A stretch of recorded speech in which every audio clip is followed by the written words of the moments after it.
Sir क्या कहेंगे, आज आपने पत्रकारों को बुलाया, हमें आवाज दी है, आखिर क्या बात है और आप क्या संदेश देना चाहते हैं?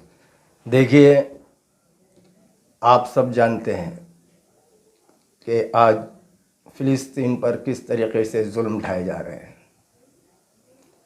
बहुत दिनों के बाद मैं आज आपके सामने आया हूं। मैं अब्दुल वाहिद, लोक विकास परिषद अध्यक्ष। जी।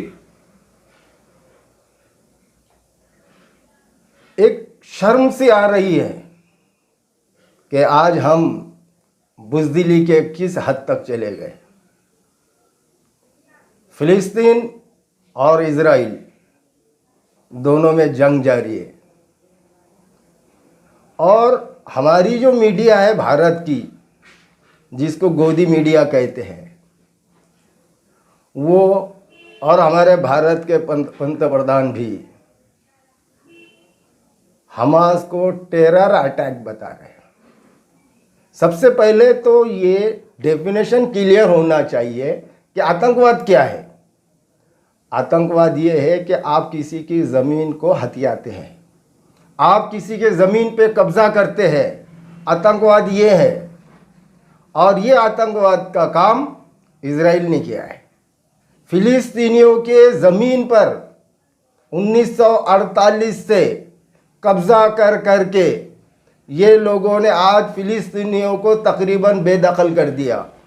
पूरा फ़िलिस्तीन फ़िलिस्तीनियों का था।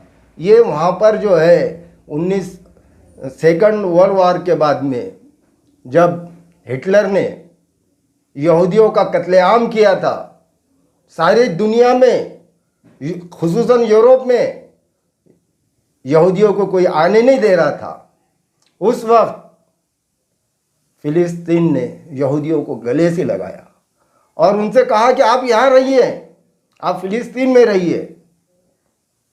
उनकी ये मोहब्बत को सबसे पहले धोखा 1948 में दिया गया कि जब इंग्लैंड और अमेरिका की मदद से इज़राइल को बनाया गया और फ़िलिस्तीन को वैसे ही पट्टे में रहने दिया गया और आहिस्ता आहिस्ता ताकत के बल पर फ़िलिस्तीनियों पर जुल्म होता गया, उनकी ज़मीनें छीनती चली गई। इज़राइल ताकत का इस्तेमाल करके उनको मार के पीट के उनका कत्लेआम करके उनकी ज़मीन को छीनता चला गया और उनके सारी ज़मीनों को छीनने के बाद मस्जिद अक्सा में बंदूकों के साथ, जूतों के साथ फ़िलिस्तीन के मिलिट्री घुस जाती है।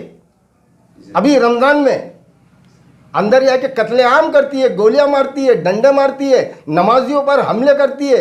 वो टेरर अटैक नहीं है, वो आतंकवाद नहीं है। वो करेंगे तो सैन्य कार्रवाई। और उसको जब मजलूम जब जुल्म सहता है और जब जुल्म की हद हो जाती है तो मजलूम जब बगावत करता है तो उसका आतंकवाद नहीं कहते। अगर वो आतंकवाद है तो हमारे भारत में जब अंग्रेज हुकूमत कर रहे थे, उनसे जो भारत के सेनानी, स्वतंत्र सेनानी, भारत के फाइटर, जहाँ तक महात्मा गांधी, भगत सिंह, ये सारे लोग जो अंग्रेज़ों से लड़ रहे थे, तो क्या वो आतंकवादी थे? अपने मुल्क के लिए, अपने ज़मीन के लिए, अपने ऊपर होने वाले जुल्म के लिए लड़ने वालों को आतंकवादी नहीं कहते।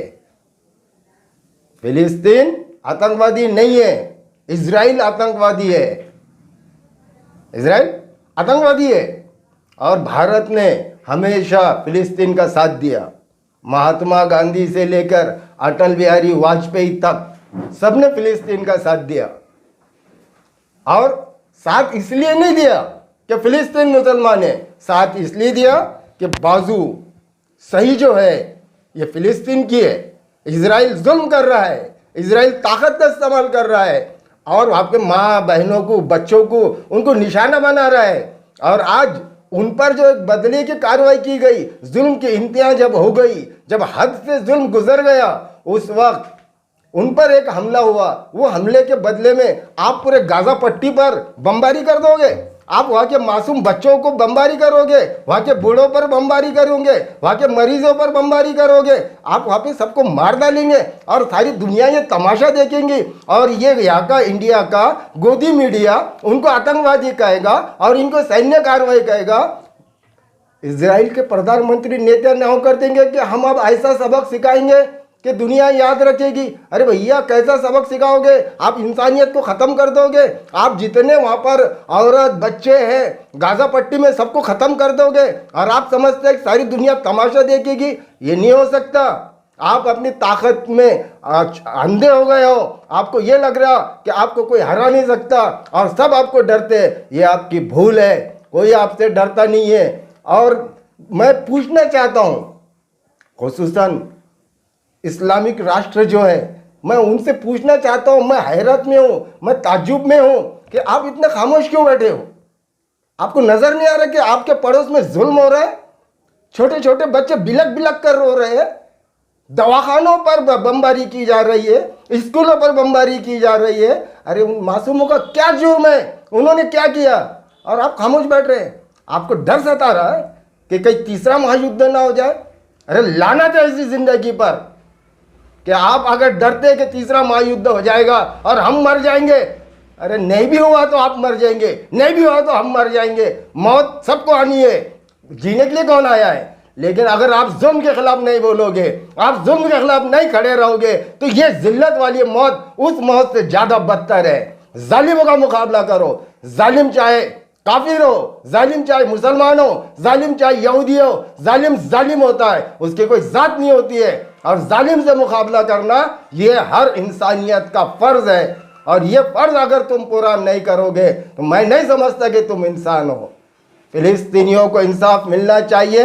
हम सब फिलिस्तीनियों के साथ है, इजराइल के खिलाफ है। यही हमारा स्टैंड है।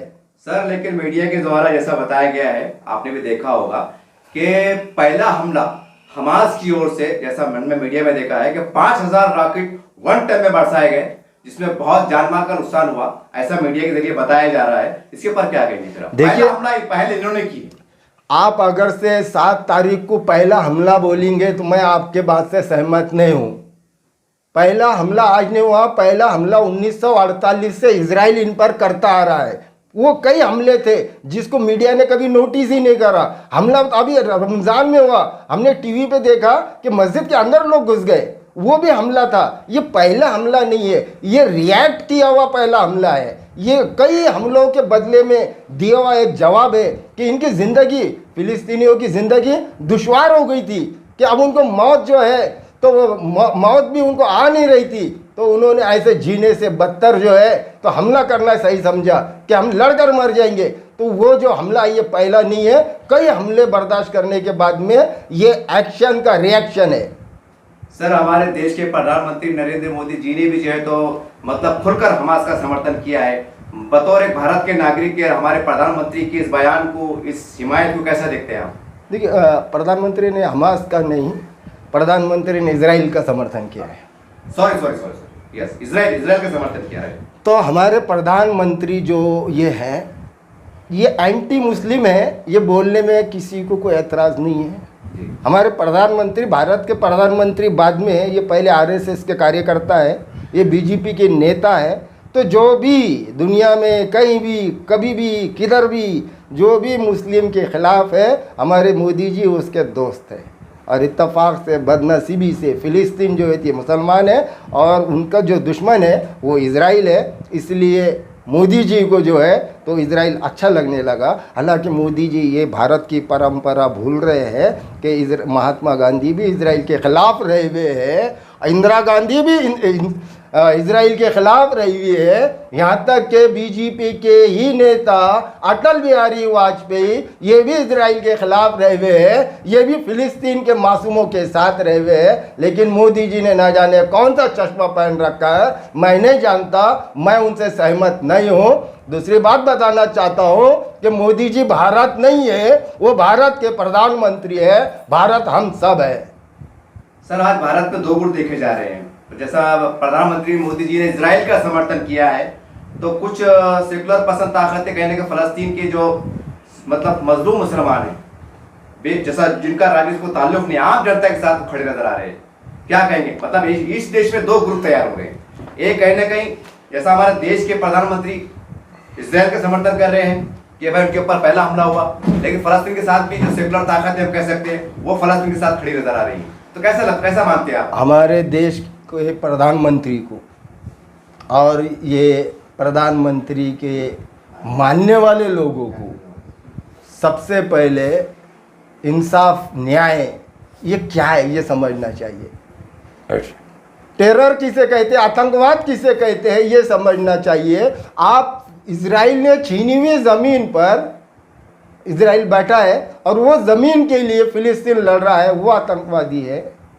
तो सबसे पहले जिनके दिमाग में गोबर बैठा है, जिनको मज़हब की नफ़रत ने इतना अंधा कर दिया कि उनको इंसाफ क्या है, न्याय क्या है और अन्याय क्या है ये नहीं समझ रहा, ऐसे मूर्खों से मैं कुछ नहीं कहना चाहता हूँ। मैं सिर्फ ये कहना चाहता हूँ कि भारत हमेशा मजलूमों के साथ रहा है, जालिमों के खिलाफ रहा है और अभी भी भारत मजलूम यानी फ़िलिस्तीन के साथ है और इजराइल के खिलाफ है, क्योंकि हम जालिम को कभी भी साथ नहीं दे सकते। सर, इंसानियत को बचाने के लिए और बेगुनाह जानों को बचाने के लिए हमारा देश और हमारे देश की जनता और तमाम संगठन कैसा एक मानवता पर आधारित अपना रोल प्ले कर सकते हैं?